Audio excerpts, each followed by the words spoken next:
The day of his dedication, you spoke, said, Joseph, thou art a prophet.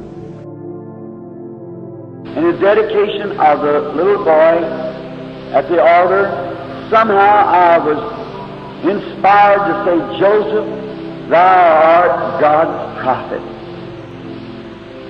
And maybe when I leave, I pray that a double potion of the Spirit will come upon Joseph for the age to come, if there is one. And he's 5 now, and he sees visions.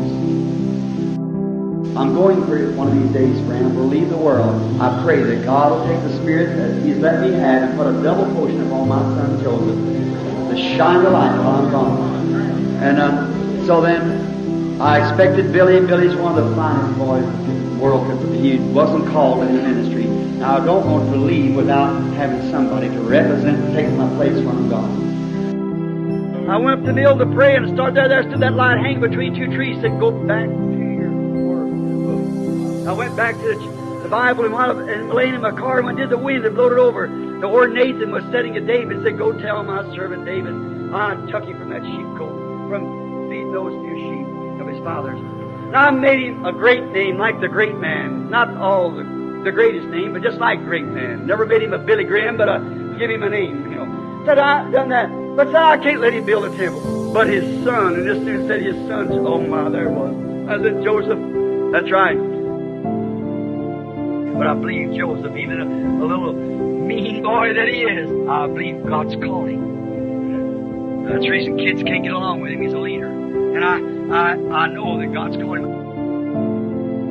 Now, it seemed like that my little son Joseph was by my side.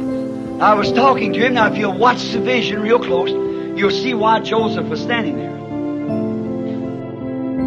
I want Joseph in the pulpit. And I can see that happen, and me and Mama can stagger in, me on my old cane some night, come down along the road. And I can look in there and see my boy standing there, anointed with the Holy Ghost, preaching the same gospel.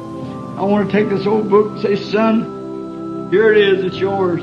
You stand with it. Don't you compromise on one word. You stay right with it, honey. Don't care. I don't care who's against you, God will be for you. I'd rather you love my boy back there no matter what you say about me. I want you to love my children.